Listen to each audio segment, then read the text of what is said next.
Alrighty, so I have recently finished the grading and I'm just loving what I'm seeing. You guys are doing such spectacular work. So after finishing all the grades for week 1 in both of my sections, I have both my section combined rather, I have 40 students, and I'm happy to say that 37 of you are finishing week 1 with an A. So give yourselves a pat on the back. I am loving the work that you guys are doing. You guys are following directions. You are turning your assignments in on time.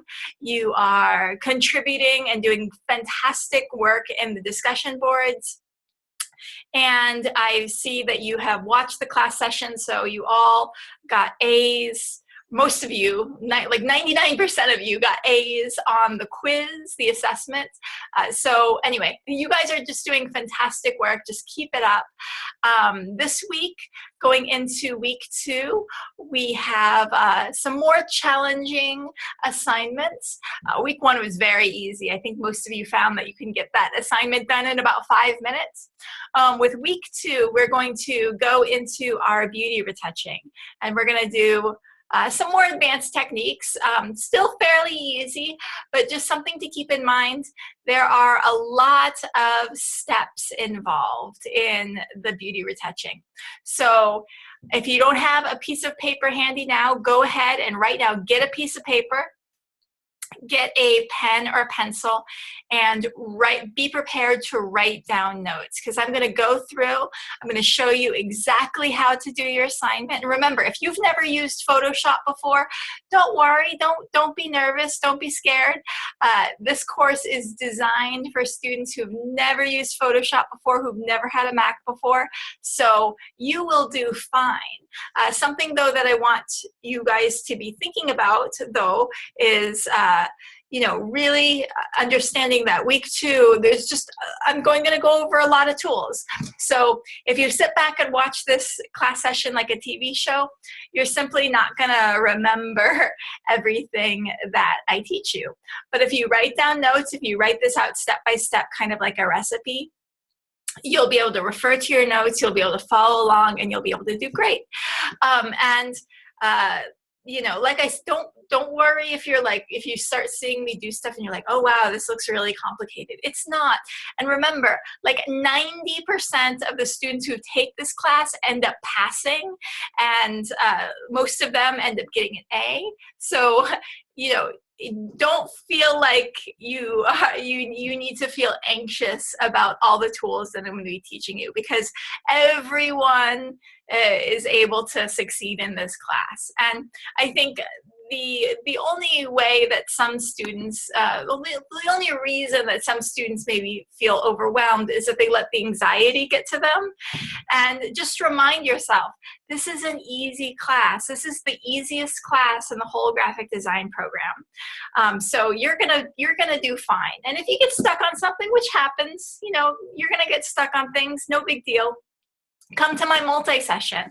My multi-session is on Wednesday night from 6 to 8 in this very classroom, and you can also come to the multi-session on Thursday from 6 to 8, and you can get one-on-one help from me, and I am more than happy to help you with the areas that you're stuck on. So without further ado, first let me just show you how successful you guys have been in our first week.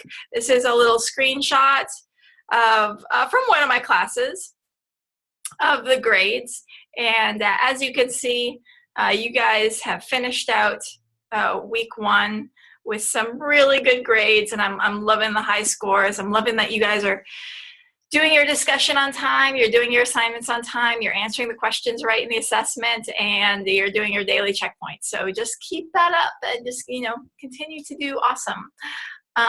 Let's now go to our assignment this week and talk about what our assignment is all about.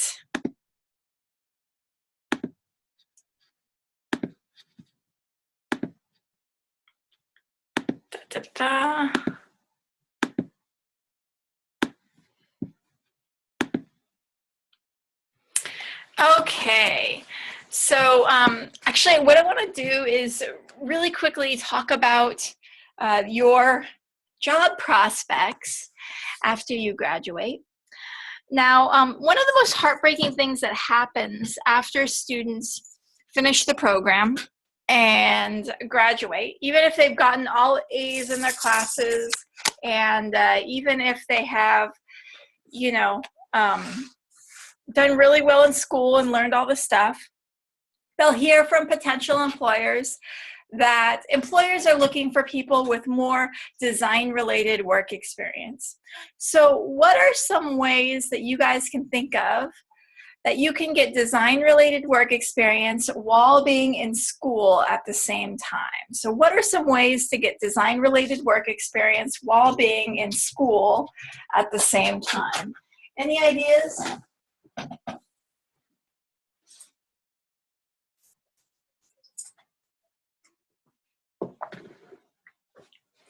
Yeah, offer to make invitations to events. So if you're working for a company, you can, tell that company that you're a graphic design student, and you can offer to do designs for whatever company that you're working for. That's excellent. What are some other ways that you can get design-related work experience while being in school at the same time? Fantastic, Kalina. So Kalina is making invitations for the boss's baby shower. So that's fantastic.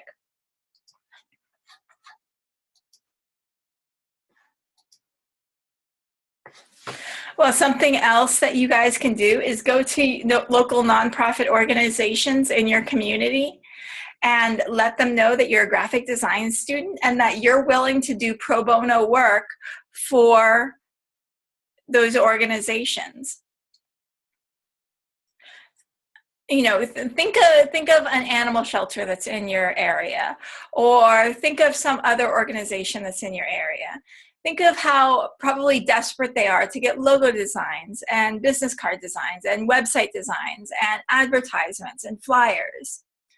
Well, if you go to them and you tell them that you're willing to make things for them for free, you get the advantage of being able to put that work in your portfolio. You'll also get the advantage of being able to use that person as a reference. And you'll also, just be able to put that experience on your resume.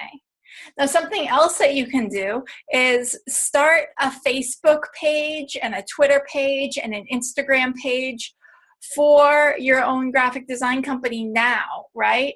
So you can have a Facebook page that is Dwayne Patterson Graphic Design or Leslie Hollingsworth Graphic Design.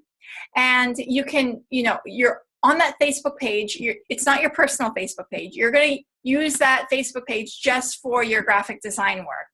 And you'll post projects that you're working on. You'll post articles related to graphic design. You'll tell your friends and your family members to like and follow your Facebook page.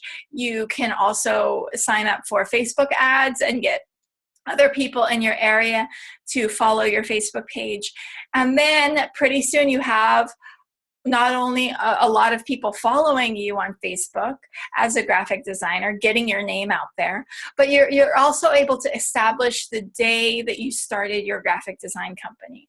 And if you all, start a Facebook page now, January 31st, 2017, for your graphic design company, and then let's say in 2 years you graduate, so in January 2019, you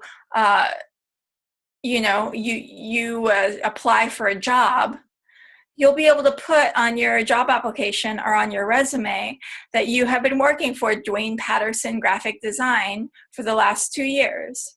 And it doesn't mean that you have to work 40 hours a week for your graphic design company. You might just take on a few freelance jobs here and there. You might do some free work for your friends and family members, or pro bono work for local nonprofit organizations in your area.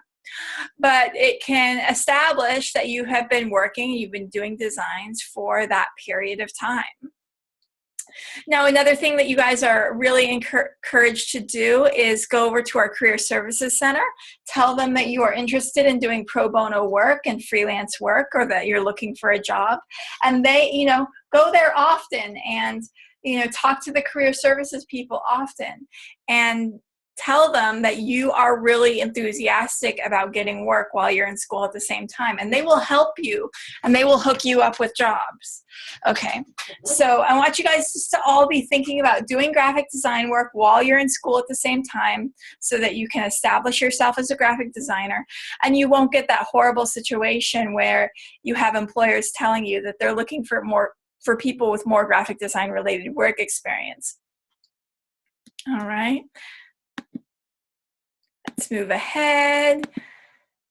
So late work, I don't think this really applies to anyone here because you guys have been doing a fantastic job of turning your assignments in on time.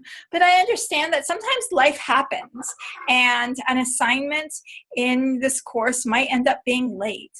As long as you let me know before the deadline that that assignment is going to be late for whatever reason, so contact me on Friday evening or Saturday morning, letting me know that your work is going to be late, I'm usually going to be more than accommodating. And I'll just say like, hey, can you turn it on Monday then? And you'll turn it on Monday and we'll be good to go. Do understand though, if you and I agree that your work is going to be turned on Wednesday, I do most of my grading on Monday and Tuesday. So if your work is turned in on Wednesday, I'm probably not going to be able to get to it until the following Monday or Tuesday. So don't, especially don't do this. Don't turn in your assignment on Wednesday night and then email me, say Thursday morning, asking why it hasn't been graded yet. One, I sleep at night, so if you turn in your work on Wednesday night, I probably didn't even see it by the time you email me on Thursday morning. Two, I just don't do my grading during the week like that because I have on-campus classes, I have my other classes that I have to teach, and I just don't have time to do grading during the week. But on Monday, on Tuesday, I do. So I will be updating your grades at that time. So I want to encourage you guys all to take advantage of all the resources available as you're in school and as you're in my class. I showed you guys a video last week of some common kind of issues that come up for students who are in graphic design. And where they want the instructor to hold their hand, they want the instructor to call them and then walk them through how to do the assignment. And that's not fair to other students, and that's not fair to your instructor. You can get help in a variety of ways. One, you can attend these live class sessions and get one-on-one help and answers to your questions during the class session. You can watch the class session over and over and over again. You can also watch the videos that I post in the announcement section of the classroom. Now, another thing you can do is contact our tutor who is assigned to this class. Her name is Nadine Keeney, and her contact information is in the announcement section of the classroom. Another thing that you can do is come to my multi-session times, Wednesday from 6 till 8 and Thursday from 6 till 8 in this very classroom. So you can come in during those times and get help with your assignments, ask me questions, show me something that you're struggling with. And if for whatever reason those times don't work for you, you can always go to the Student Success Center pretty much anytime you want and get one-on-one help from a tutor there as well. So please take advantage of all your resources. Remember, it's my goal for each and every one of you to end up coming out of this class with an A. Honestly, anytime a student ends up getting a B or even a C in my class, I feel bad. I feel like I've failed that student somehow. And you'll see me, if your grade starts to drop, I'm going to be emailing you and I'm going to be like asking you, hey, what's going on? What's going on? What's going on? Oh, how can I help you? That sort of thing. So just know that I'm willing to bend over backwards to do whatever I can to help you get an A in this class, because the courses in this program are only going to get harder from here. This is the easiest course. This is the one that you want to get an A in. And honestly, in all of your graphic design classes, you want to get A's in all of them because this is your career path. This is the field that you're going into. If you're going to get B's, get those B's in your math classes, get them in your English classes, get them in your management classes. You know, all your A's should be in your graphic design classes. So your assignment this week is all about photo restoration and beauty retouching. You're given a choice of a variety of different images to choose from. The only thing that you're required to submit is 2. So you'll pick your 2 favorite photos for this assignment, and of the ones chosen, don't just choose random photos that you have taken yourself or random photos on the internet. That doesn't work. You have to use 2 of the images that have been provided in this course, and then retouch them according to the steps that I'm going to be demonstrating. This is the rubric for how you're going to be graded on your assignment. You'll get 50 points for retouching the first image, and this includes both removing blemishes as well as adjusting the color and exposure. And for image 2, you'll get 50 points. And you'll get 20 points for saving your work as JPEGs and submitting JPEGs as required. It's really important that you guys pay attention to the rubric, and before you turn in your work, look the rubric over again just to make sure that you've done everything right so that you can earn full credit. Now, after you download your images, this is the best way to bring your images into Photoshop, okay? So the best way to bring the images into Photoshop is to select them individually. I'm just going to open 2 right now just so I can show you the before and after. Hold down the Control button as you click on the image, and then click Open With, and then select Photoshop, okay? Does everyone see that? This is really important. You're not going to be making a new document and then placing your images onto that new document. Please, please, please do not do this. What you're going to be doing is just opening the images. Let's wait for it while it opens.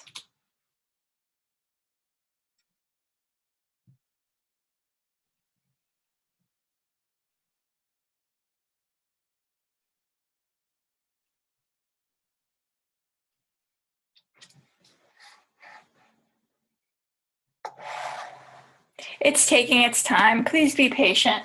And during this time while it opens, feel free to ask any questions if anything comes to mind.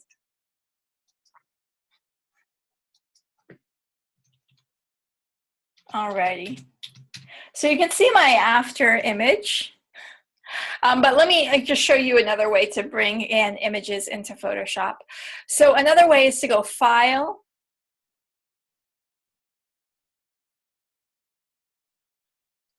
Open,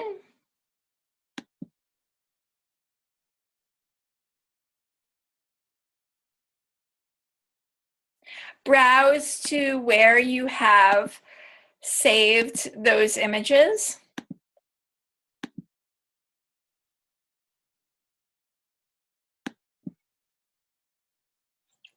And then click Open. So I'm not making a new document first. I'm just going File, Open, browsing to the image, and then clicking Open. So I'm not doing File Place, I'm not doing File Import or anything like that.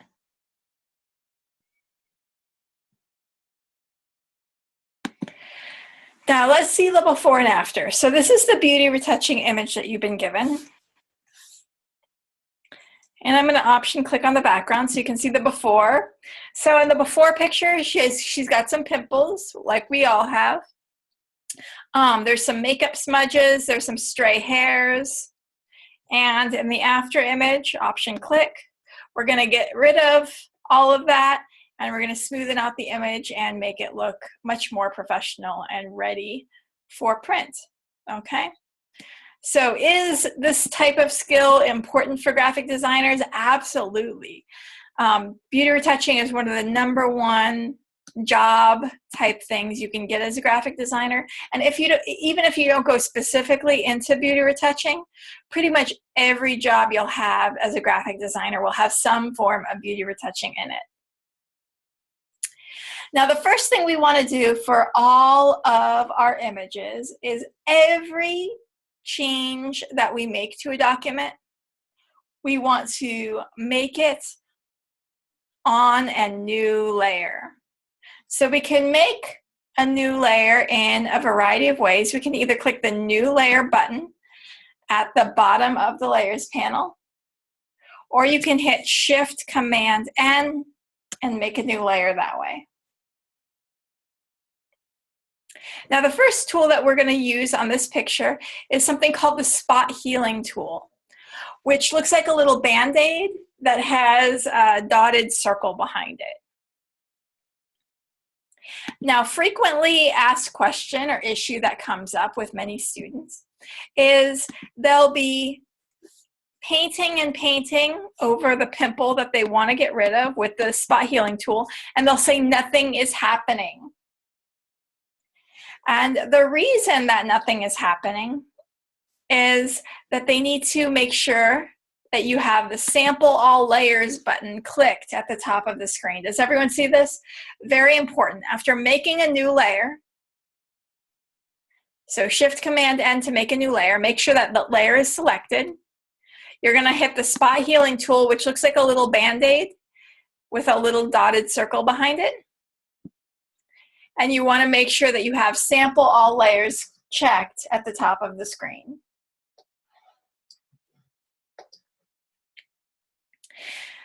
Now you have a couple of options at the top of the screen, either Content Aware or Proximity Match. And please feel free to experiment with them both, but I recommend making your brush the exact same size as the pimple that you want to get rid of, and then scrubbing, clicking and dragging to scrub, and you can see it makes the pimple go away. Super, super easy. Now, I noticed that Content Aware seems to have kind of a softer, more blurry quality to it. Proximity Match maintains the texture of the skin a little bit better. So, like I said, go back and forth between the two and use the one that you think works best.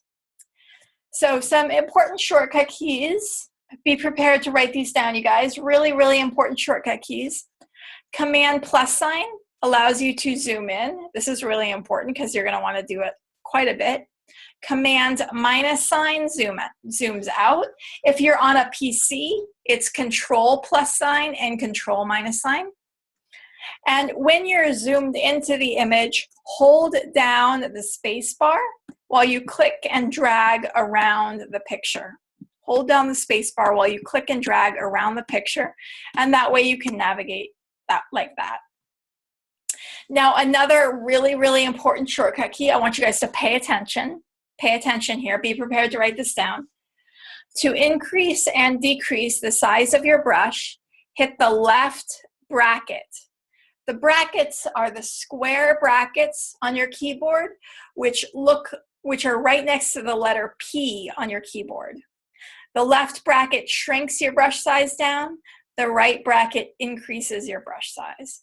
Left bracket shrinks your brush size down. Right bracket increases the brush size. These are the square brackets, which are located right next to the letter P.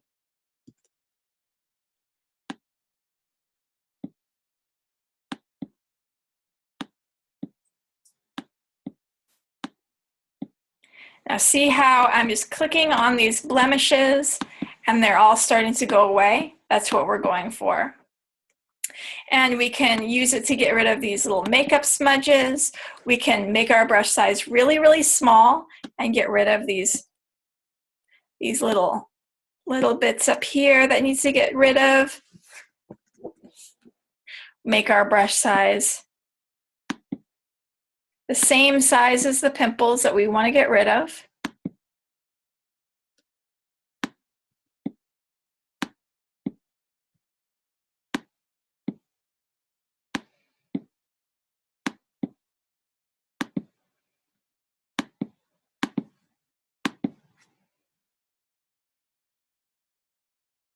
There's a little dimple right there.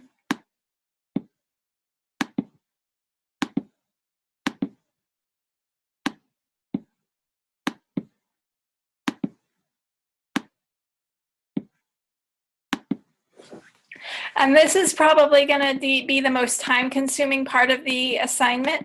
I'm not going to be able to show you, get rid of all of the pimples in the short period of time that I'm doing this class demonstration, but just be prepared to spend about 20 minutes on it, going through and removing all the pimples, including the ones from her back and her shoulders. Notice we're not going to remove the shadow that is on her shoulder blades. For some reason, I've seen students in the past want to get rid of that, and no, we're not going to get rid of that because that's an important part of her anatomy, and we don't want to get rid of it. I've also seen some students want to get rid of the hair on her shoulder, and you don't want to get rid of that either, because one, if you try and get rid of the hair, her body hair, it's just gonna end up looking fake and painted on. And plus, she has, it's normal to have like little flecks of soft hair on her shoulders. So, it's just the pimples, those blemishes, those types of things that we want to get rid of. Okay, I haven't gotten rid of everything. And I don't want to keep on boring you guys to death by working on this. So let me show you the before and after of what I've accomplished so far. So before, after. Let me zoom in really close so you guys can see it. Before, after. See the difference? Before, after. Now we can also use the same tool to get rid of, there's a slight like makeup smudge on her cheek right here. But sometimes when you try and get rid of something larger, notice how I distorted the image. So if you make a mistake like that, hit Command Z to undo. You can also, I'm going to use content aware instead. I think that might look a little bit better. You can also, yeah, that does look better. If you make a mistake, like let's say I'm going and I'm trying to get rid of the line under her eyes and I make it look terrible like that. If you make a mistake, use your eraser button. That's E for erase. Use your eraser button to erase that mistake, okay? E for erase. And whatever you're getting rid of, whether it's a fine line or a pimple or a hair, you want to make your brush the same size as that thing that you're getting rid of.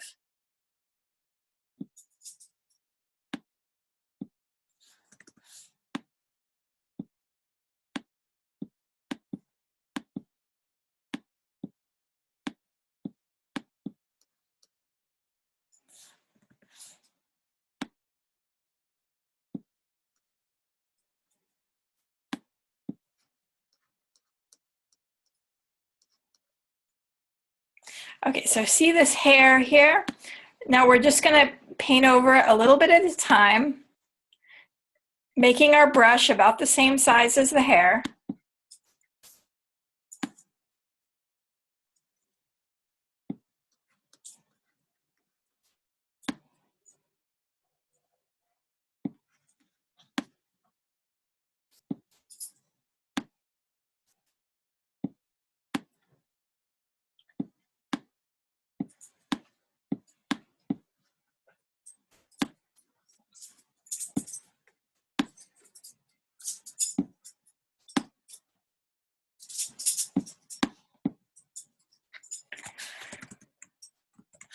See, so before, after, looking good.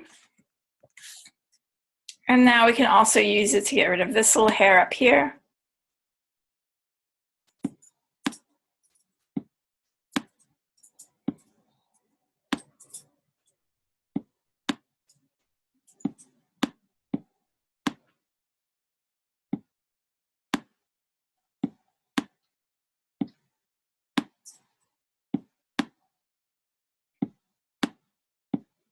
And just a little bit at a time.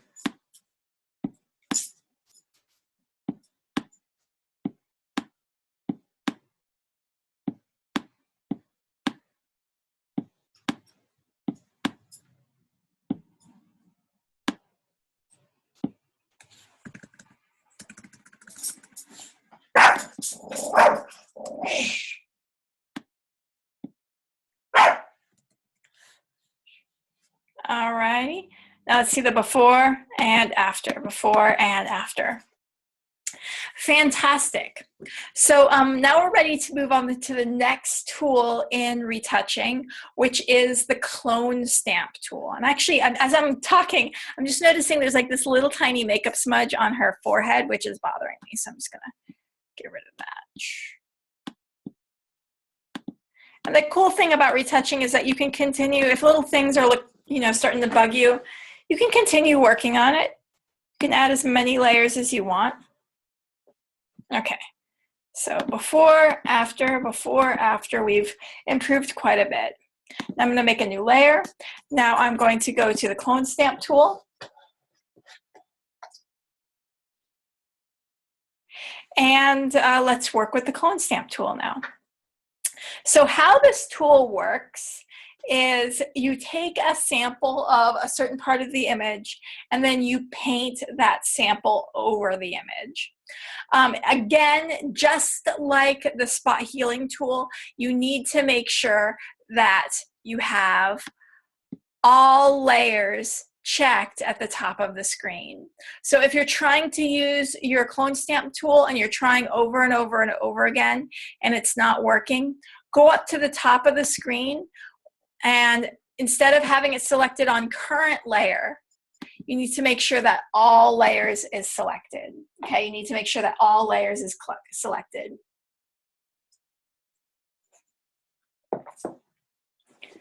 Now, in order to take a sample, what you do is you hover your cursor over the part of the image that you want to sample. Hold down the Alter Option button over the eyeball and click. Now watch this. Now I can paint that eyeball anywhere I want. Isn't that cool? So I can go back then, take another sample of the eyeball. Again, holding down the Alter Option button. And then I can paint that eyeball anywhere I want. Now you're not actually going to do this for your project. I'm just showing you how the clone stamp works. I'm going to hit delete to delete. How we use it for beauty retouching is like this. And I'm going to go through a few steps. So you guys, I want you to pay attention here. This is probably the more complicated part of beauty retouching. It's certainly easy, but you will want to write down these steps so you don't forget them. So I have my clone stamp tool selected. I'm going to go up to the top of the screen where it says mode normal, and I'm going to change my blending mode to lighten. And I'm going to reduce my opacity. See where it says opacity here? I'm going to reduce my opacity down to about 20%. And you can, if you want to just type in exactly 20%, you can do that.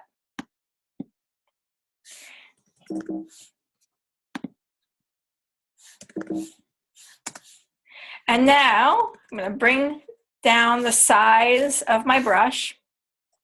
I'm going to hold my Alter Option button over my cheek here. This is a nice, smooth, clean area of skin. Hold down the Alter Option button, click once, let go of my Alter Option button. Now I'm going to bring my brush up to the shadow underneath her eye, and I'm going to paint. And each pass I make here under the shadow of her eye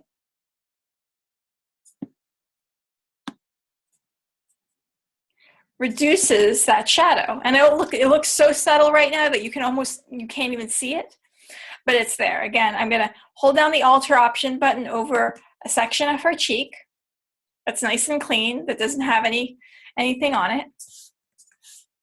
Then I'm going to paint that sample underneath the shadow in her eye. Now as I zoom out, let's see the before and after. Before, after. So see how we've significantly lightened the shadow underneath her eye? before, after.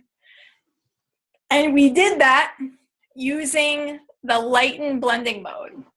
Now, if I want to go back to using the clone stamp tool under the normal blending mode, which will make it 100% opaque and just a straight copy of a section of skin, I'll change it back to normal. I'm going to change my opacity back up to 100%. And now watch. Now I'm going to use the clone stamp tool to pluck her eyebrows. See how her eyebrow makes that strange kind of jaunt upward a little bit at the end?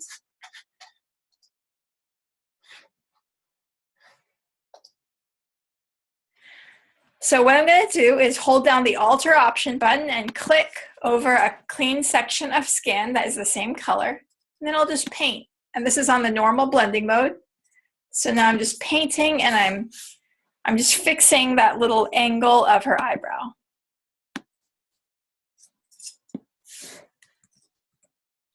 See how that looks much better?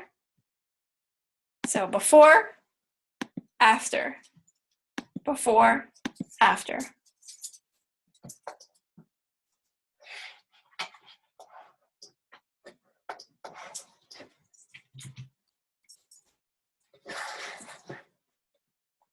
Now let's get to some fun stuff. I'm going to make a new layer. This time I'm going to use just a straight brush tool. And what we're going to do is lighten the shadows on her face with just the goal to kind of make her skin look more glowing and also just kind of like, you know, flatten out those shadows. So I'm going to use my brush tool, my regular paintbrush tool, which looks like a paintbrush. And I'm going to, you know, make sure I'm on pure white for my foreground color. And now watch this.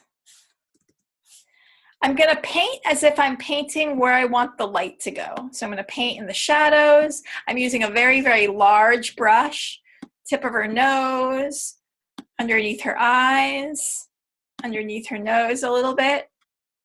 So these are all the areas that I want the light to be hitting her face. Now, right now, it looks like a mess, right? Like, why would anyone want their picture to look like this? But I'm going to change the blending mode, and it's going to end up looking much more attractive.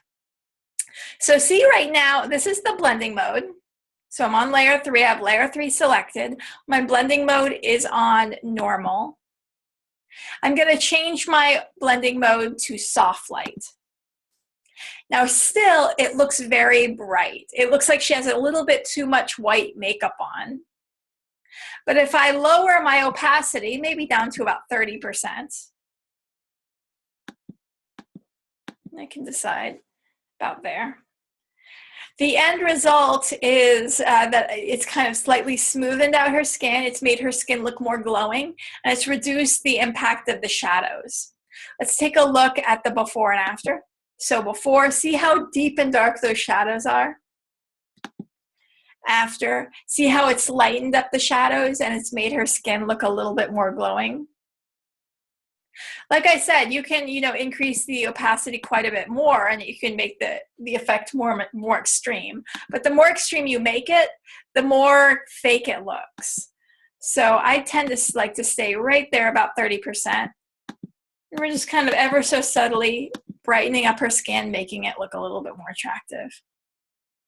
So now we're getting into the section that is much more fun, where we're not just removing blemishes and mistakes, but we're actually now doing some artistic things with the photo. And we're getting to my favorite part, which is changing colors, adding makeup, that sort of thing. So let me show you a really, really cool trick. This is called vampire eyes. And this is a little trick to make the eyes look like they're glowing, okay?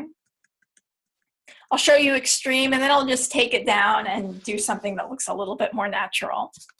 So again, straight up, I'm just using my paintbrush. I have white on my paintbrush.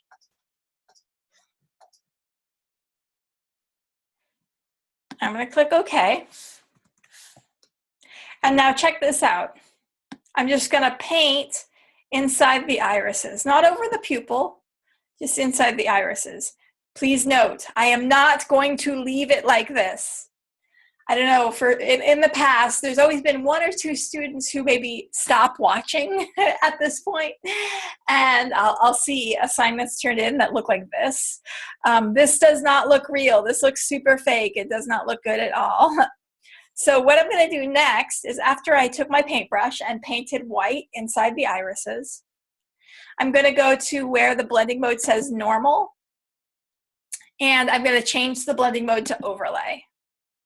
So what have I done? Now her eyes look kind of nice and bright and coppery, a little bit unrealistic, right? But let's see the before and after. Before, after. So in normal retouching, I probably wouldn't leave them this bright because it looks very fake. Probably go down to about 50%. That way, so before, after, that way they have a little bit of light in them, but they're not like crazy, crazy bright.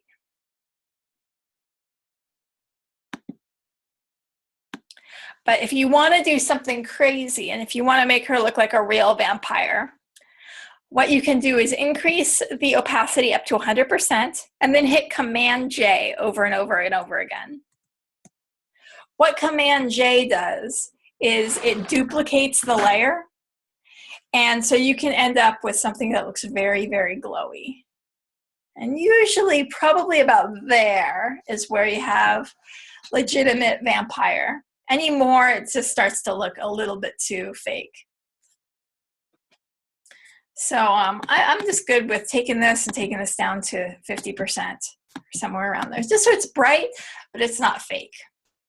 Now I'm going to make a new layer, and I'm going to show you how to change the color of the eyes. So I'm going to, again, get my brush tool out and change my brush to blue or whatever color you want.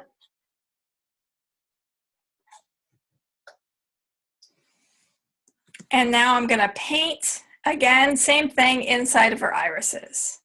And again, for whatever reason, some students stop watching at this point and will turn in a project that looks like this.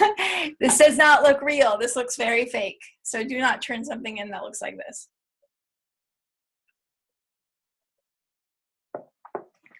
Now,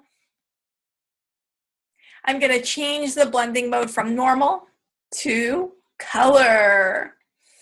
So you're learning all sorts of blending modes today. Overlay, color, soft light, lighten. So each of these blending modes do different cool things.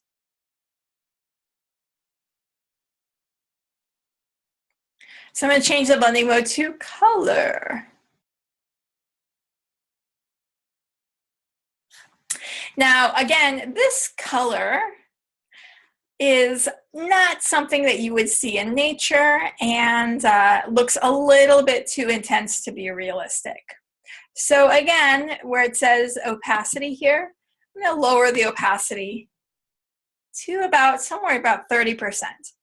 Now it looks like a realistic blue color. So before, after, before, after.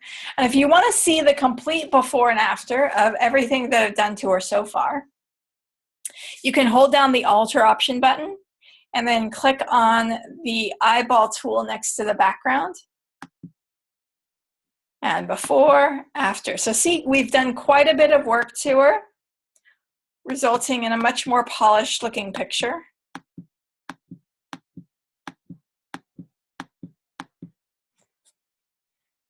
Right? And we still have a little bit of more fun that we can have with her. We've now learned the color blending mode. I'm going to make a new layer. We can use the color blending mode to add things like blush and eyeshadow and even hair color to her if you want. So I'm just going to change my blending mode from normal to color. I've put a little pink on my paintbrush, and check this out. Now I'm using a very, very low opacity. I've reduced my opacity in my brush to about 10%. And you can change your brush opacity just by hitting the numbers on your keyboard. 1 will change your brush opacity to 10%. 9 will change your brush opacity to 90%.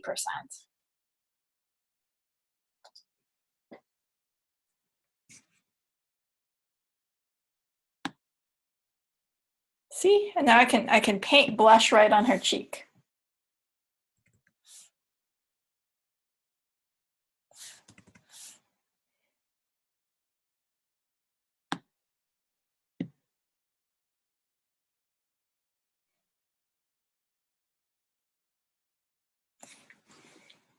Pretty cool, right? Before, after, before, after.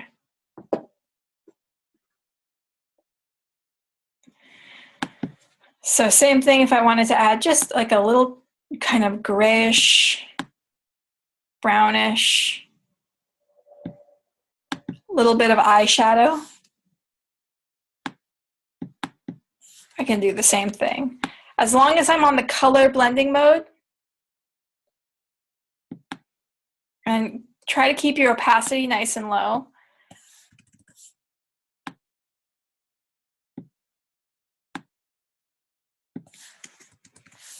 We can do a little makeup like this. So before, after, before, after. Now for some real fun times, I'm going to show you what you can do with the lips. So I'm going to make a new layer, and I'm going to use my regular lasso tool first. Now it's a really good idea when you're doing this next thing where we're adding lip color to make your feathering 1 pixel. It will at least make it nice and soft.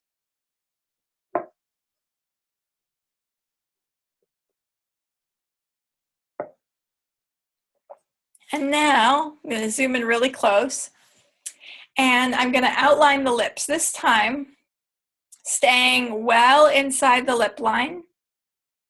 Don't go outside of the lip line, or else it'll look like a clown or something.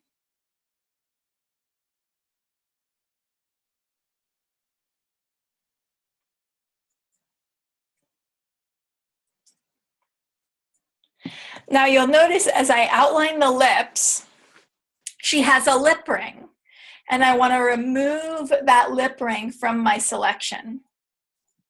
Oh, is there a question? Just saw a question come up on the chat.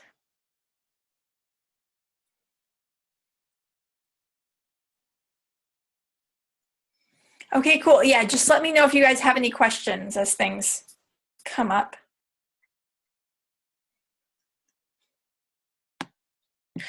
Okay, so I've outlined the lips, but I need to remove the section that has the lip ring. So up at the top of the screen, there is 2 squares, a white square and a black square. If I click on those 2 squares, I am in the subtract from selection mode. Subtract from selection mode. And then what I'm going to do is outline the lip ring.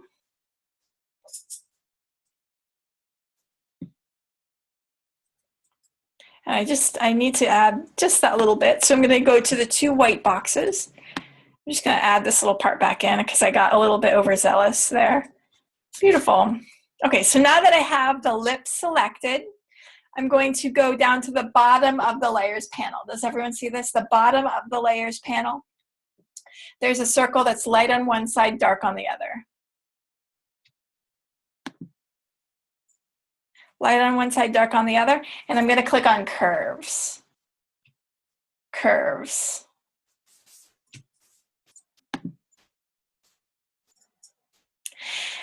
Now, as soon as I click on curves, this little window pops up. This is the curves properties window. And now check this out. As I click on this line here and drag it down, see how I can darken the lips this way? I can also change the color of the lips by going to these individual channels, RGB.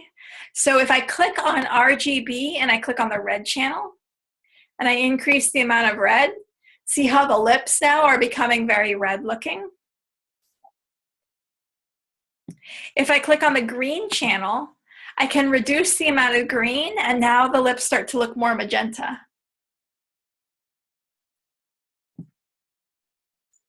If I want the lips to look more purple, I can go to the blue channel and I can increase the amount of blue. And now suddenly the lips are looking very purple.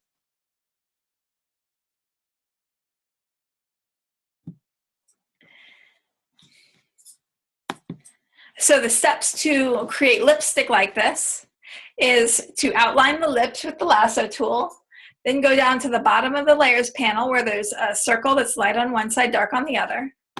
Click on curves, and then the curves adjustment layer pops up. You can adjust the curves properties by double clicking on the circle that's light on one side, dark on the other.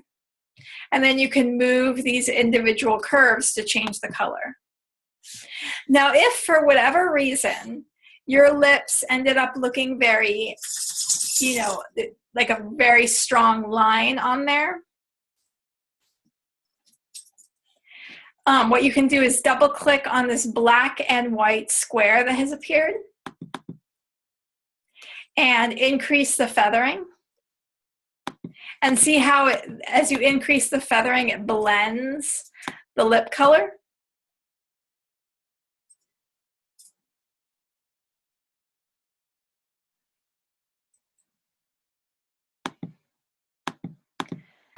So feathering can be accessed by double clicking on the black and white layers mask.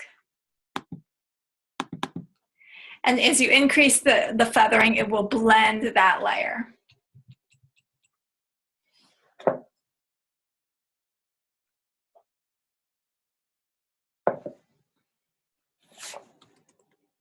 Okay, now the final thing that we have to do to this picture is work on the hair. By the way, let's just see where we've come from and where we're going. Before, after. Before, after. Does everyone see this? Okay, cool. So we're going to use the liquefy tool to work on the hair. Now here's something really important. If you overdo the liquefy tool, it will look very fake and it will look bad. So I'd rather you not use this tool at all than use it and do a poor job of it and make the hair look very bad. So to get started with the liquefy tool, you need to merge all of your layers together. And to do that, you can hit Shift, Command, Option, E. If you're on a PC, you can hit Shift, Control, Option, E. And you have to be on your topmost layer as you hit Shift, Command, Option, E, because that will merge all of your layers together. Now I can go up to Filter at the top of the screen and then go to Liquefy. Filter, Liquefy.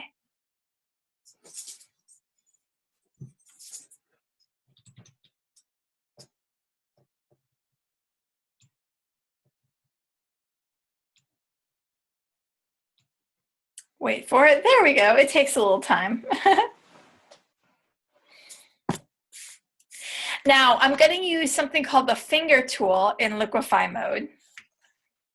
And I'm going to make my brush size about the size kind of her eye and eyebrow. And then I'm going to click kind of partially on the hair, partially on the gray background, and gently, ever so gently, push her hair outward.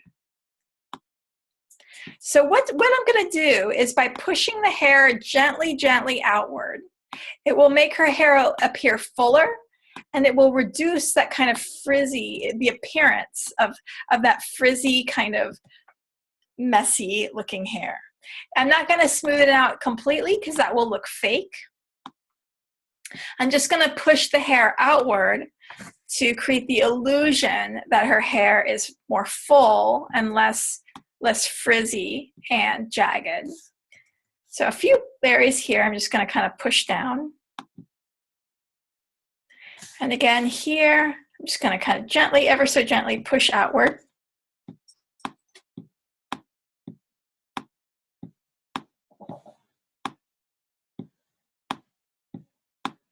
Gently push outward.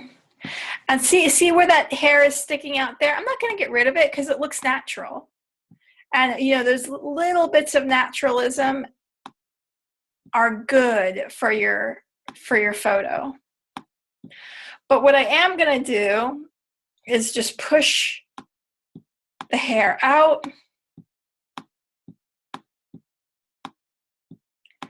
Just gently, so that her hair looks fuller. And I'm not going to go overboard. I'm going to keep it relatively simple. And then I'm going to click OK. Now let's see the before and after. Before, after. Before, after. So by pushing her hair outward and making it look more fuller, it's now no longer scraggly looking. But keep in mind that this liquify tool is a little bit hard to learn. You saw me use it just because I've done this a gazillion times. So if you're struggling with it, if you're ending up making things look distorted and smeared and smudged and not good, then don't use the liquify tool. Practice it on your own time and turn in the picture without using it. I'm going to option click on the background so you can see the complete before and after. Before, after. See the difference?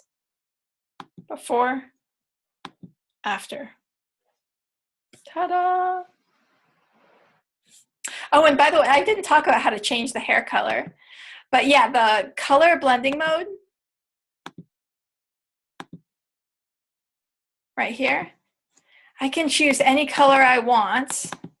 Pick a bit of turquoise, about that. And watch this. As long as I'm on the color blending mode, I can paint.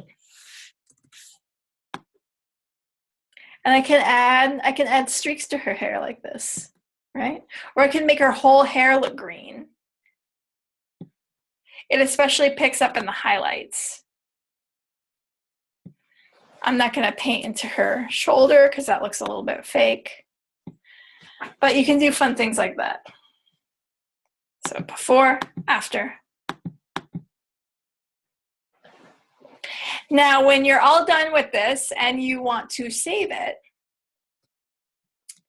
you're going to save two documents, your PSD and your JPEG, but you are only going to be turning in the JPEG, okay? You're only going to be turning in the JPEG. So let's save it. File, save as.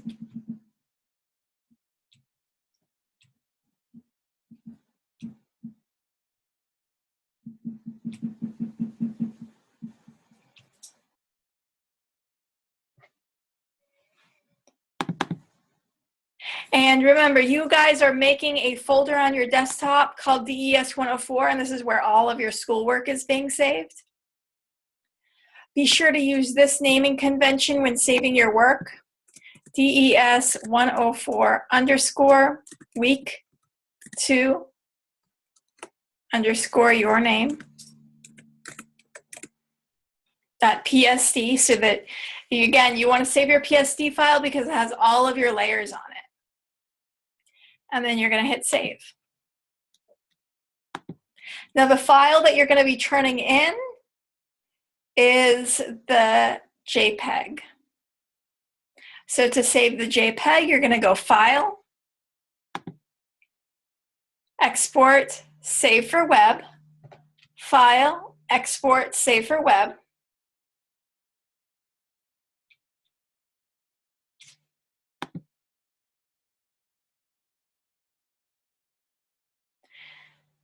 JPEG high. So here's where you select JPEG, and then you'll hit save.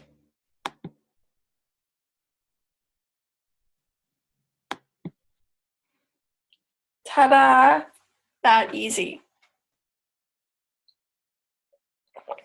Any questions on anything that I've gone over so far?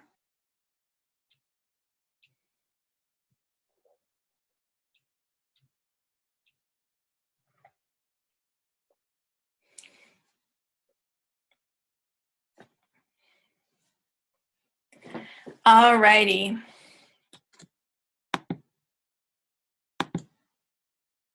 So I would say, because you have 3 images to choose from, I would say that this Harley picture, I think it's the funnest, because I love beauty retouching. I think it's totally fun. So I would do this one, and then I would do this dog picture. I think these are the 2 easiest and the 2 funnest.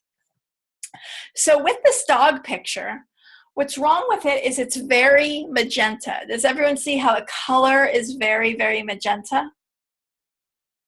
So the first thing we want to do is adjust that color. And we can do that by going to the circle that's light on one side, dark on the other.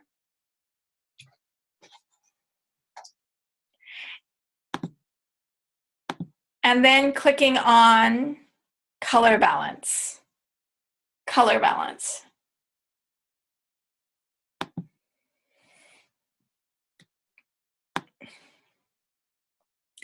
Now see where the slider goes from magenta to green? We want to remove the excess magenta. And so the way that we do this is drag our slider away from magenta into green.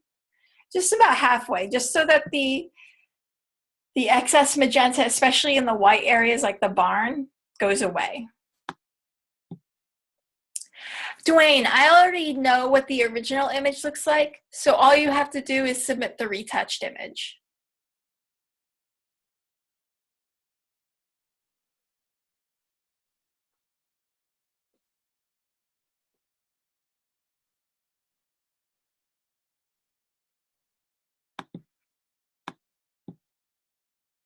The next step is, with all retouching, start with the easiest first. And so the easiest thing that we could do on this is the spot healing. So we're going to zoom it, Command plus sign, Command plus sign, Command plus sign, space bar over, space bar over. Make your brush the same size as the spot and paint. Make sure that you're on the normal blending mode. You know, vary between content aware and proximity match. See what works best for you. Now, when you get to, there we go. When you get to this little girl's cheek, this one's kind of challenging.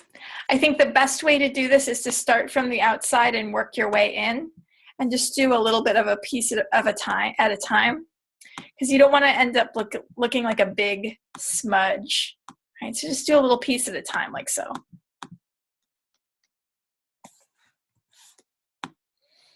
Scrub, scrub, scrub, scrub, scrub, scrub.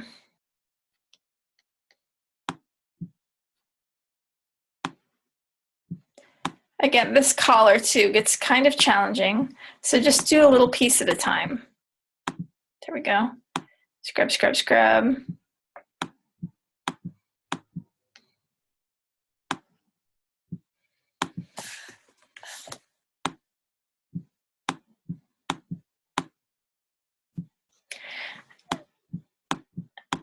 Now, some of these spots, especially up here, might be a little bit challenging, so you might end up having to use spot healing for that, or not spot healing, clone stamp for that.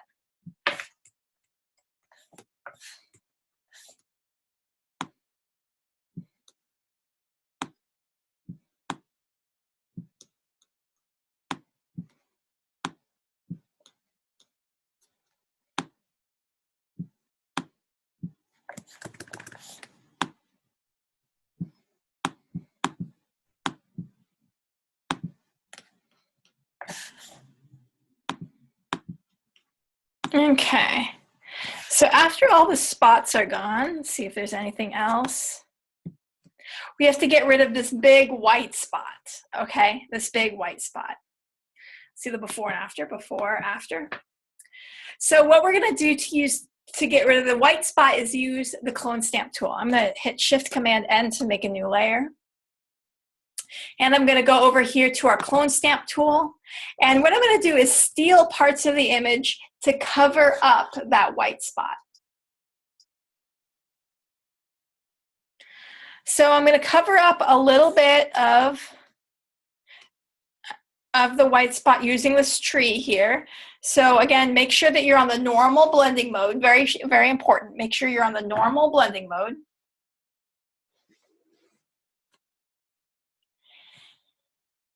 100% opacity, and then I'm going to hold down the Alter Option button and click on this tree here, and then watch. I'm going to paint using that selection of that tree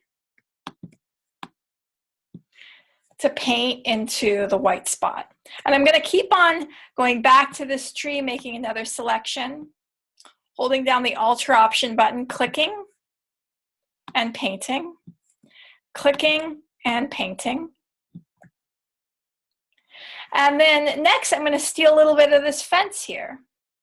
So I'm going to hold down the Alter Option button, click on this fence, and then I'm going to paint this fence right here, right? So I'll take a little bit more of this fence. I'll go over here, hold down the Alter Option button, click,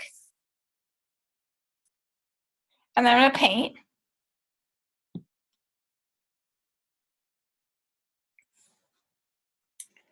And then I'm going to go over to this tree over here, hold down the Alter Option button, click,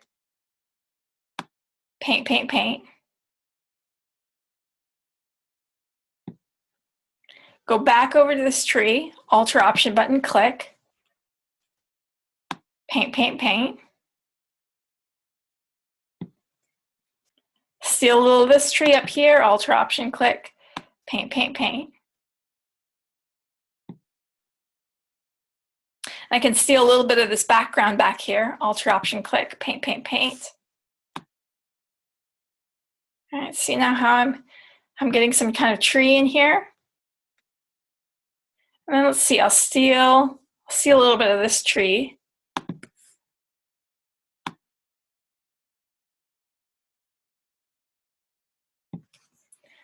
And I'll steal a little bit more of this tree, Alter Option, click.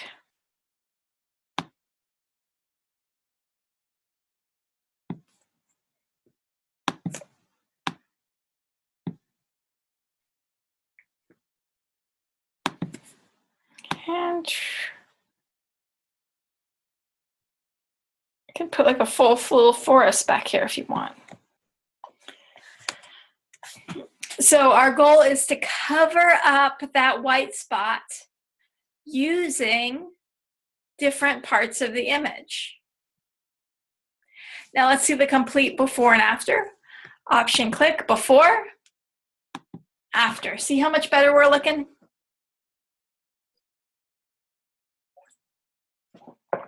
Option, click, before, after. Now we got to save it. So we're going to save the PSD first. File, save as. We're going to go to the folder on our desktop that has our schoolwork in it. I'm going to call this DES104week2B_ your name.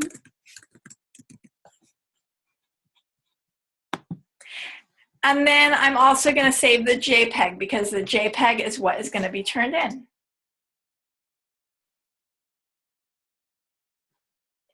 File, export, save for web. File, export, save for web.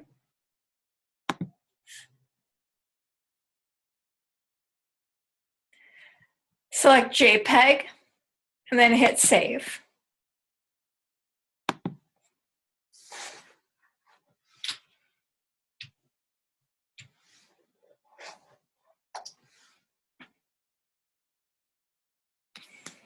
Okay, the final image in our collection is very, very easy but challenging at the same time. And I would say this is probably the most challenging of the images to retouch. Same tools, but just it needs a little bit of finessing. So I'm going to go to the circle that's light on one side, dark on the other, and increase the exposure using levels. So see where it says levels there?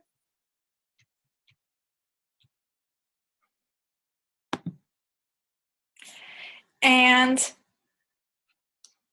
I'm going to drag my gray slider that's in the middle here towards black. And see that brightens up the picture. Now, as I've brightened up the picture, you see a lot of a certain color coming through. And that is the color red. So to get rid of the excess red, we are going to go to the circle that's light on one side, dark on the other, the adjustment layers. We're going to go to color balance.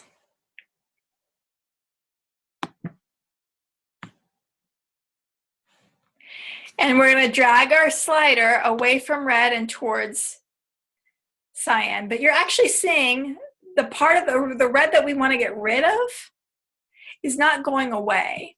So what we actually want to do is go to where it says midtones. We want to go to the shadows. I want to go to the shadows. So I'm going to drag my red slider away from red and towards cyan. And now we've gotten rid of the excess red. So you want to be working in the shadows. After selecting color balance, you want to be working in the shadows. And you want to drag your red slider ever so slightly towards cyan.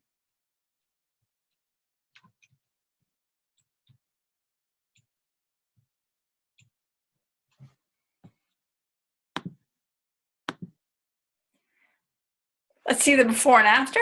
Option click before, after. Now I'm going to make a new layer and I'm going to use the spot healing tool to get rid of some of these creases.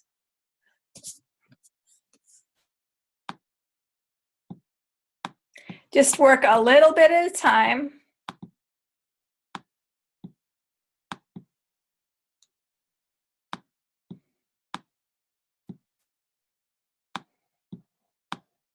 Sometimes they'll go away brilliantly, sometimes not so much.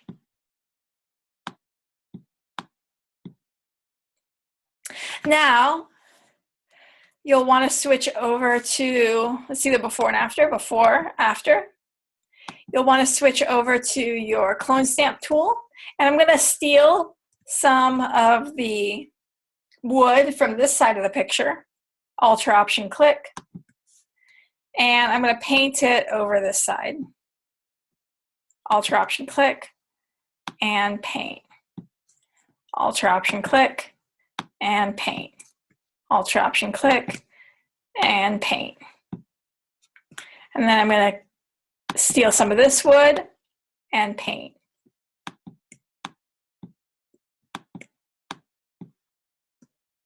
Alt or Option click, and paint. Alt or Option click, and paint. Alt or Option click, and paint.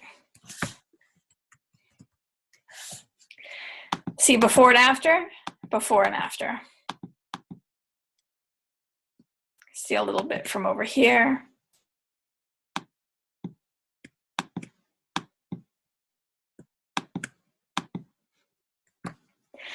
Alrighty, now I'm going to make a new layer. I am going to make a copy of the cat's eye because the cat is missing an eye. And actually I need to just do a little bit. There's a little white spot right here I need to get rid of. Boop, boop. So I'm going to copy his eye and put his eye on the other side of his head. To do that, I'm going to get my lasso tool out, and I'm going to lasso his eye like this. Boom. Copied his eye. Now, I've selected his eye. Now I have to copy it. So I'm going to go up to Edit at the top of the screen, and I'm going to click Copy Merged. And the shortcut key for Copy Merged is Shift Command C. Shift Command C. Shift Command C.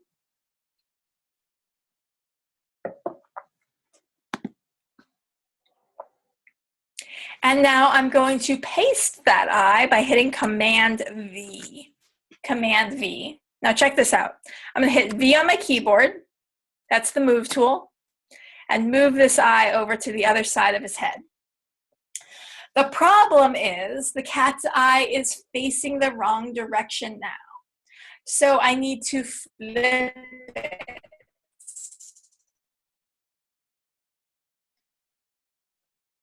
So to flip it, I'm going to go up to Edit. Sorry, Image. Oh my goodness. Yeah, Edit. Oh, it's a late night. Edit, Transform, Flip Horizontal. Edit, Transform, Flip Horizontal.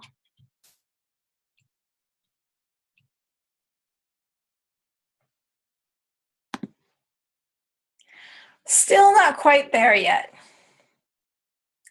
I need to use my eraser tool, as long as it has a soft edge, to gently blend the edges.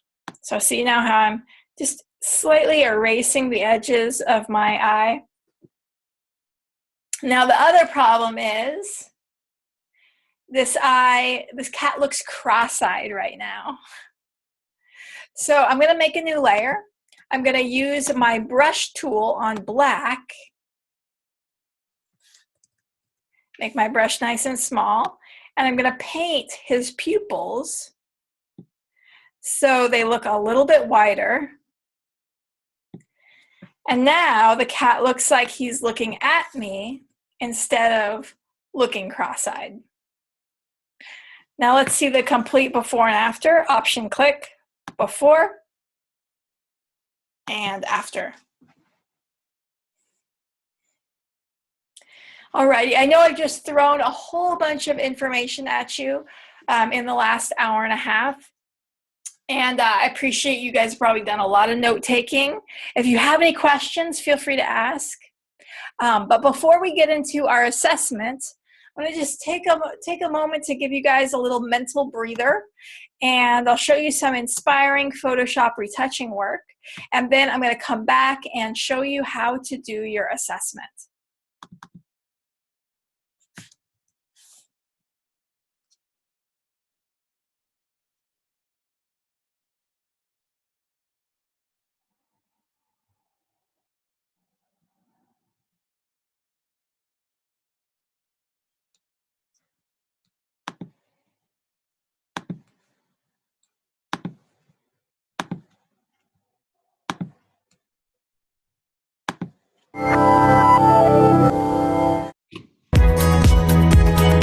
The word Photoshop is often used like, oh, you can just Photoshop that with the click of a button. And it's not true. It's really not true. Photoshop is such an amazing tool. It changed the whole photography world. Online culture would be a lot more boring if there weren't editing tools like Photoshop.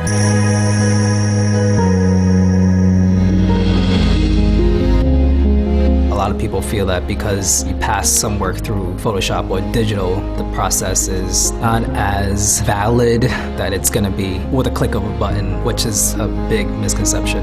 I feel like I do draw traditionally, but I just do it on the computer.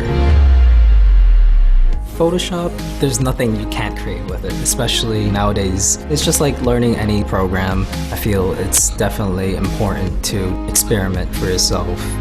Just go crazy with it. I think a lot of my work is fantasy, but photorealistic. It's that floating world image, and people seem to be drawn to that.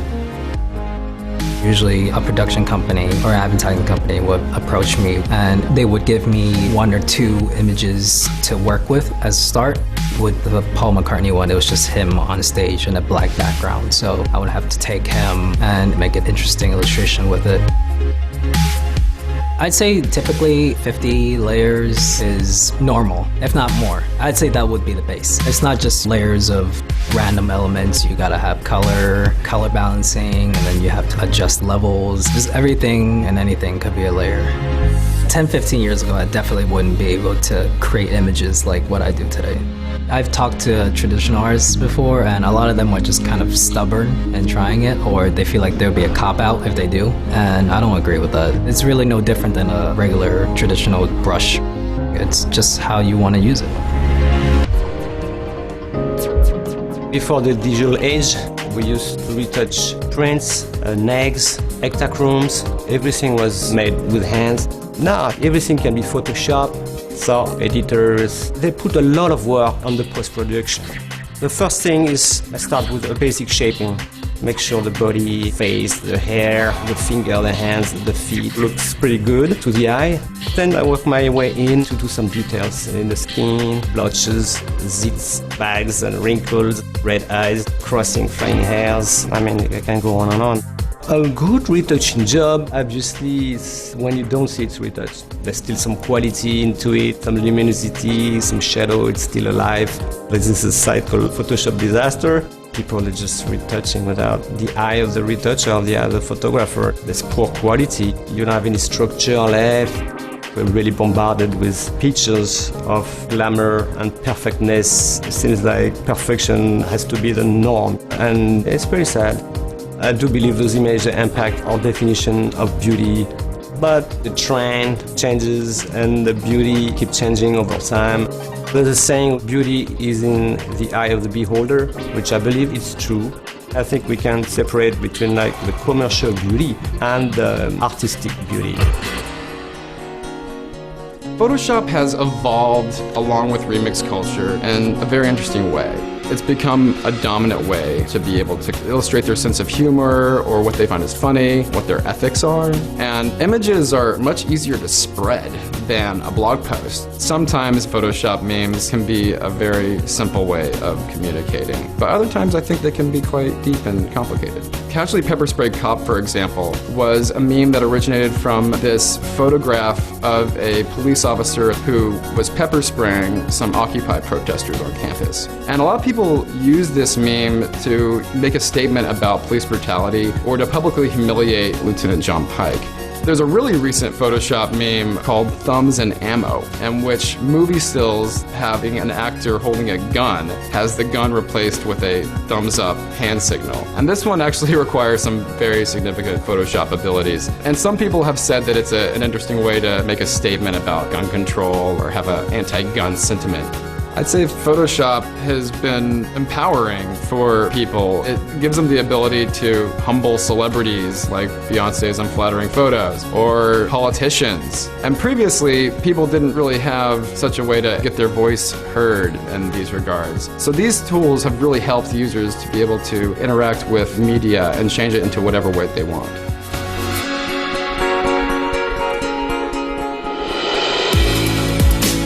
The benefit is obviously the practicalness. It's faster, it's cheaper, it's better and better all the time. Photoshop has become very important in terms of our visual culture, and meme culture is becoming increasingly important in online discourse. 10, 15 years ago, I definitely wouldn't be able to create images like what I do today. It's not possible.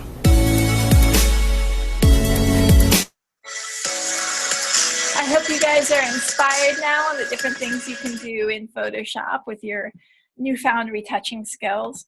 And now let's take a look at the assessment that you have this week, which is so easy. You should probably be able to get it done in about 5 seconds. It really is that easy.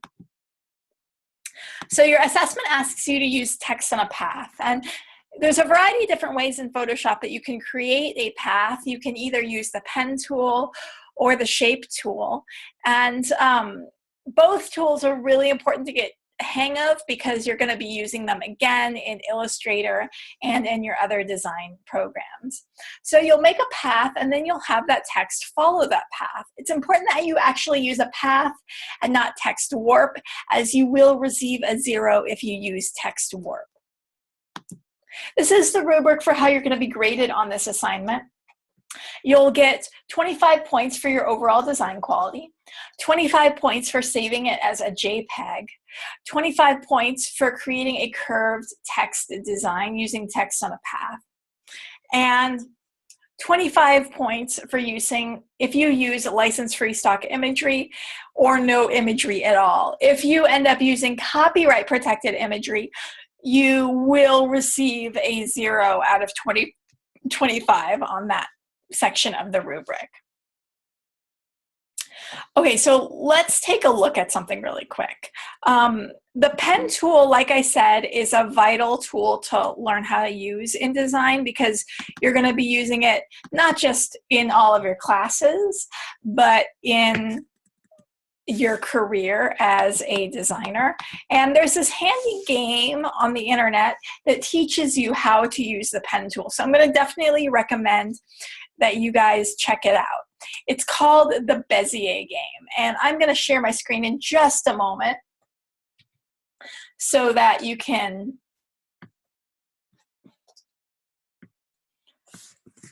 go to this game, play it, learn how to use the pen tool.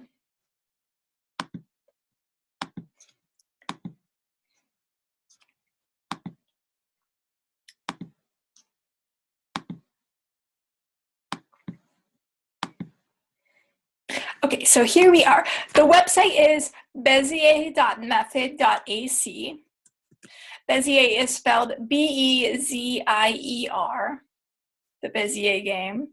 And then what you'll do is you'll click on this Get Started link. And probably the most useful part of this game is the beginning tutorial stages. It shows you that to use the pen tool and make a straight line, all you have to do is click on 2 points and a straight line is automatically created. To create perfect diagonals as well as perfect vertical and horizontal lines, hold down the Shift button while you click with your pen tool. Like so. To make curved lines, what you do is you click and drag to drag out these anchor points. Click and drag.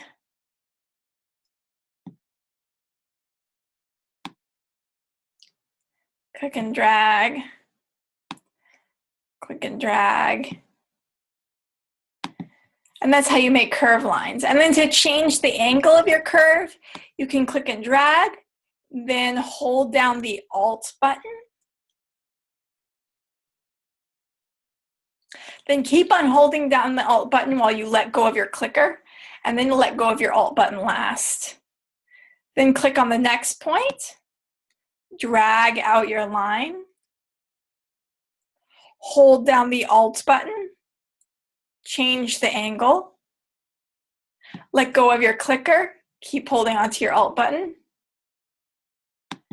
and ta-da, that is how you change the angle of your curve. And then it gets harder as you go into the actual game part where you draw these different shapes. Now for the Bezier game, or not, for the text on a path assessment, you want to make a document that is 5 inches by 7 inches, 72 DPI, so it shows up nicely in the gradebook. Wait for it. My Photoshop is being very slow.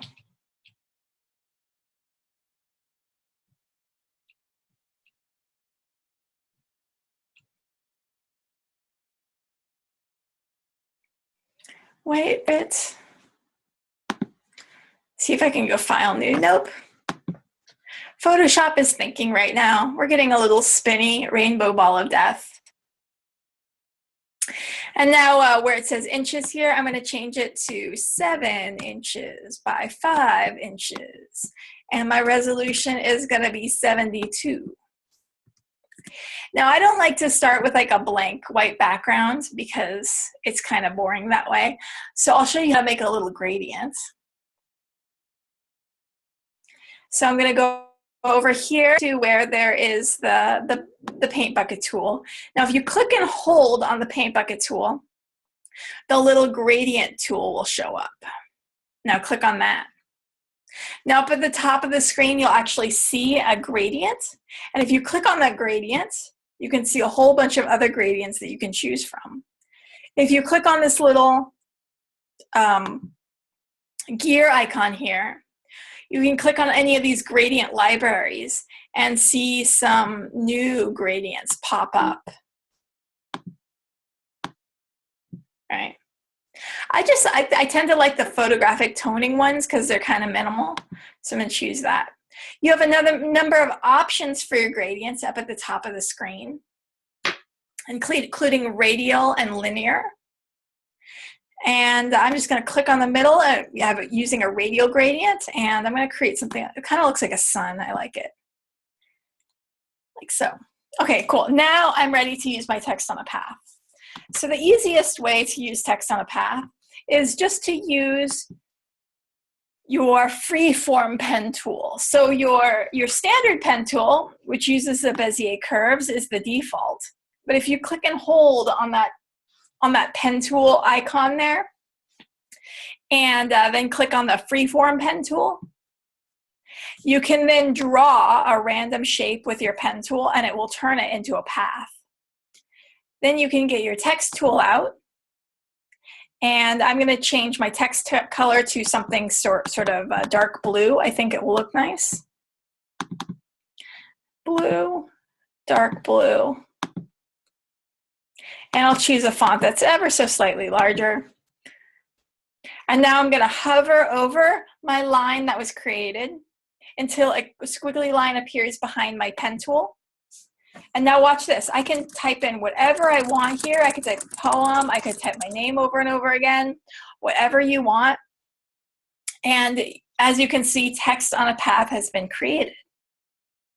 If I want to use the standard Bezier pen tool, which is the default one, all I have to do is click on 2 points, drag out the Bezier curve, and now watch this. I'm going to click on my little text tool, hover over the line, and start typing.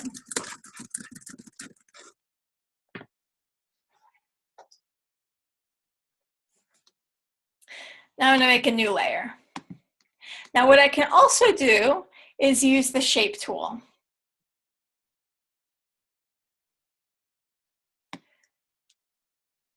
So I can use my custom shape tool, which we learned about in week 1. Find a cool custom shape from my custom shape library. Little butterfly here. Now this is really important. In order to make this work, I need to be on the path mode, not the shape mode. So see the 3 options up at the top of the screen? You have shape, path, and pixels. We need to be on the path mode in order for this to work. Now I'm going to click and drag to make my shape. Then I'll get my text tool out. I'll use something a little bit smaller. I'm going to hover over my shape, start typing.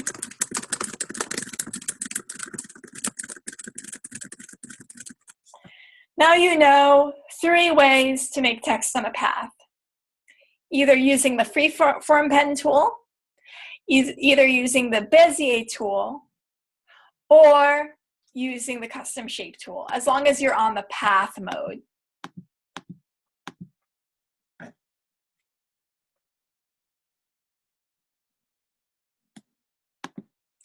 Now to save this, you're going to go to File, Save As, and of course you're going to save your native file format, which is your .psd. Call this DES104week2 assessment _ your name.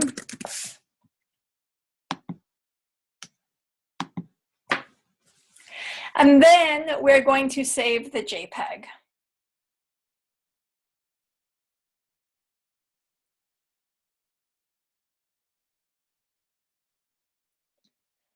File, Export, Save for Web.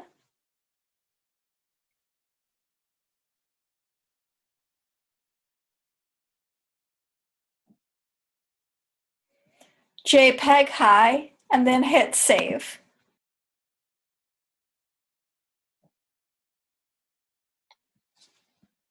And that JPEG is what you're going to be turning in for your grade.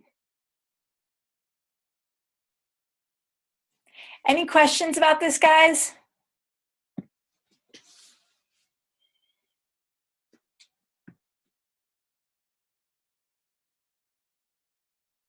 All righty. So the final thing I want to show you is how to do your discussion board for this week. Now what you're going to be doing is making a tutorial demonstrating how to use one of the tools in Photoshop. You can either talk about one of the tools that you've already learned about in this class, choose a new tool and teach yourself how to use it, or you can go on YouTube and find a video that shows you how to use a tool and then teach that tool to the class.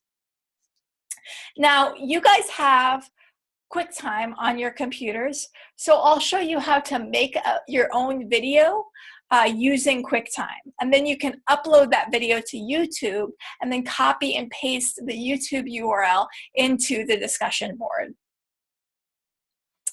So to use QuickTime, you'll go to your Finder window and in Applications, you'll scroll down until you find the QuickTime application, which is right there. Why couldn't I see it earlier? Double click on QuickTime.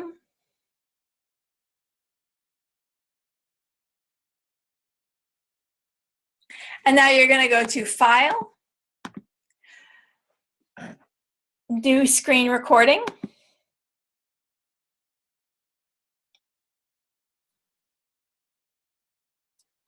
Click on, first make sure that you click on the little down arrow next to the red button. This is your microphone, and make sure that you have your internal microphone selected. Then you're going to click on the red dot. Click anywhere on your image, and now your recording has begun. So you can start by saying, hello, today I'm going to show you how to use the brush tool in Photoshop. First, we need to make a new document by going to File, New, and I will start with a small low-res document. Wait for it. Oh, my poor computer goes so slow when Zoom and Photoshop are open at the same time.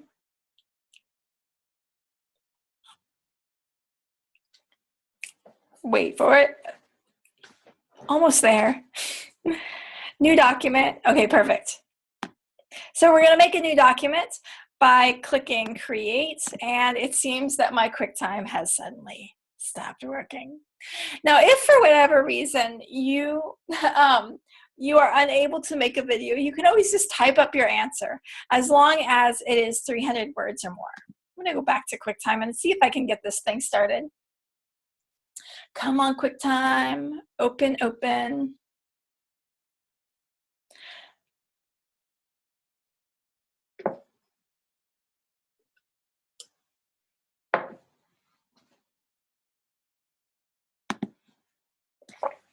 So now I'm going to go to File, New Screen Recording. Second time's a charm. Click the red button, and now I'll start. So hello, today I'm going to show you how to use the brush tool in Photoshop. First thing is we always want to make a new layer. So anytime you use a new tool in Photoshop. So I'm going to hit Shift-Command-N to make a new layer. Next, I'm going to hit B for brush and use the standard brush tool. Next, I'll show you how you can actually increase the size of your brush by hitting the brackets that are located next to the letter P on your keyboard.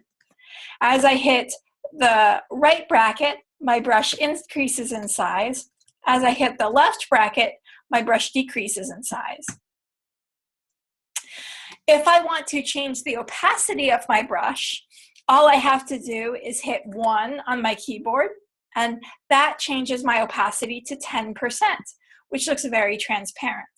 If I want to change my opacity to 50%, all I have to do is type 5 on my keyboard, and my opacity is now 5%. If I want to make my opacity 90%, I'll just click on the number 9 on my keyboard, and now I have 90% opacity. To change the flow of my brush, I hold down the Shift button while clicking on a number. So if I want my flow to be 10%, I'll type Shift, and then I'll hit the letter 1. And 10% opacity feels kind of like a pencil. If I want to make my opacity 50%, I'll hold down the Shift button while clicking the letter 5. Now, 50% opacity feels more like charcoal or pastel, and the rate at which the color comes out is much more rapid. If I want to make my brush more like a marker or an oil paint, I'll type Shift 9, and that increases my flow to 90%. And you can see the difference. So play around with these settings. You can type 1 for 10% opacity on a 90% flow and see what that looks like. Or you could type 9 for 90% opacity, and then Shift 5 for 50% opacity, and then feel what that feels like. Another shortcut key that's very useful with the brush tool is the letter X, and that toggles between your foreground and background color so you can do shading and highlighting really easily. Alrighty. Now, the last thing that you need to know about the brush tool is up at the top of the screen. This is your brush settings. So if you want to increase the hardness and paint with a very hard edge, that's what that looks like. If you want to paint with a very soft edge brush, you reduce the hardness down to 0. So there you have it. That is our brush tool. And I'm all done with my tutorial. And so now I'll hit the circle that has a square inside of it up at the top of the screen. Alrighty. Now when your screen recording is all done, it will open up. And check this out. I'm going to hit play.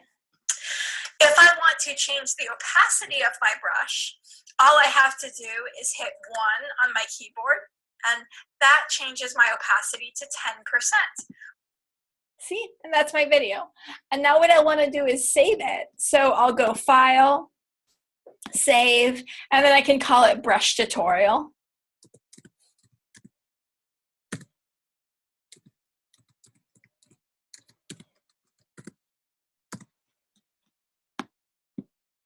And then after I save this, I can upload this video anywhere I want.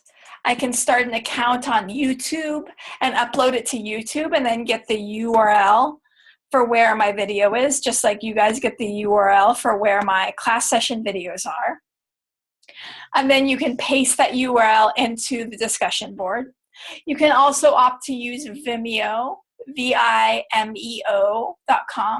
and you can upload it to Vimeo. Same thing, you'll get a URL of where your video is uploaded onto the internet, and then you can copy and paste that URL into the discussion board. Alrighty, so that pretty much covers everything that we wanted to talk about today. You guys have been a fantastic class. So I'll open up the class to any questions if you guys have any. If not, you are free to go.